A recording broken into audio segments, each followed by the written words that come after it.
Sir यही है जो आपका घर खरीदना चाहते हैं। अच्छा, नमस्ते। नमस्ते। वैसे आपका घर बहुत अच्छा है। जी शुक्रिया। आप इसे बेच क्यों रहे हैं? वो क्या है कि मुझे अब इस घर की कोई जरूरत नहीं रही, इसलिए। क्यों? एक बेटा है मेरा, वो इंग्लैंड में रहता है, और मेरा एक घर गांव में भी है। और मैंने ये फैसला किया है कि अब मैं गांव में ही रहूंगा। वैसे आप पक्का ये घर खरीद नहीं है ना?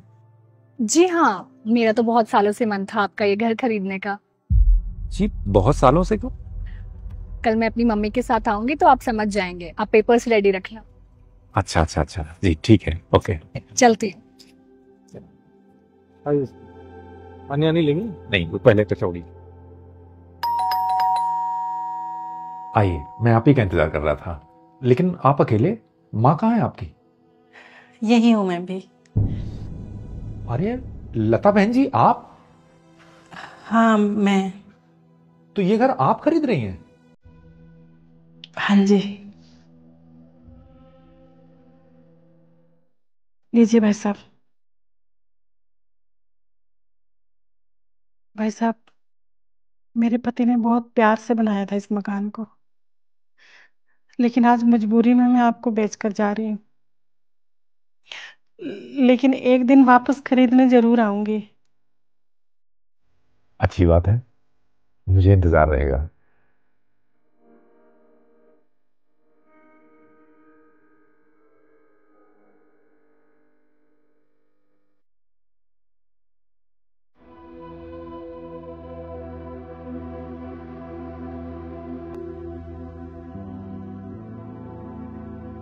अब समझ में आया बेटी कि कल तुमने ये क्यों बोला था कि इस घर को खरीदना तुम्हारा सालों से सपना था। भाई साहब, इतने सालों बाद भी मैं अपना वादा नहीं भूली। बहन जी, मैं आपको बता नहीं सकता कि ये घर मुझे आपको देते हुए कितनी खुशी हो रही है। क्योंकि मैंने जैसे ही ये घर बेचने का डिसीजन लिया था, मेरे मन में एक बार ये ख्याल आया कि काश कहीं से आप आ जाती और ये घर मैं वापस आपको सौंप देता, आप इसे खरीद लेती तो कितना अच्छा रहता। और देखिए वही हो गया। वैसे आप थी कहाँ इतने साल? इसी शहर में थी भाई साहब, बिटिया को पढ़ा रही थी। अच्छा अच्छा, क्या कर रही है ये? अंकल जी, मैं एक एमएनसी की सीईओ हूँ। अरे वाह, भगवान तुम्हारे जैसी बेटी सबको दे। पता है बेटी, आज तुम अपनी माँ का सपना और वादा दोनों पूरा कर रही हो। Thank you uncle. एक तुम हो बेटी, और एक मेरा बेटा। क्या क्या नहीं किया मैंने उसके लिए। जो कुछ उसने मांगा मैंने सब ला के दिया। लेकिन आज जब वो बड़ा हो गया है, अपने पैरों पर खड़ा हो गया है, तो इंग्लैंड में जाके रहने लगा। न कभी खुद मुझे फोन करता है अपनी तरफ से, और न कभी मेरा फोन उठाता है अगर मैं करूं तो। ऐसा लगता है जैसे वो भूल ही गया है कि उसका कोई बाप भी है जो अभी जिंदा है। भाई साहब, आजकल की जनरेशन ऐसी ही होती जा रही है। हर बच्चे को अपने माँ बाप बोझ लगते हैं। आपने बिल्कुल ठीक कहा बहन जी, लेकिन आपकी बेटी ऐसी नहीं है।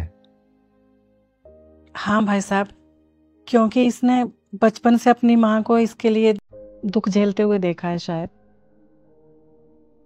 बचपन से मेरा एक ही सपना रहा है, अपनी माँ को खुश रखने का। पापा के जाने के बाद इन्होंने बहुत तकलीफें झेली हैं। मुझे पढ़ाने के लिए इन्होंने अपने गहने तक बेच दिए थे।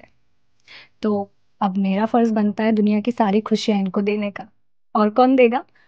इनका बहुत मन था ये घर वापस खरीदने का, इसलिए ये घर मैं इनके लिए खरीद रही हूँ।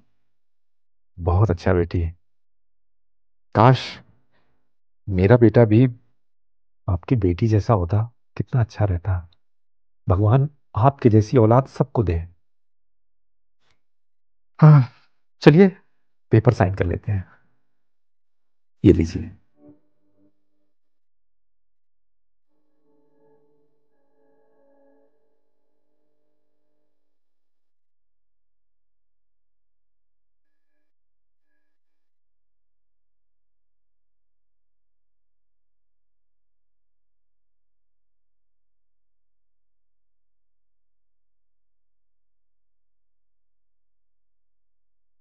बेटा, आज तेरे पापा भी बहुत खुश होंगे।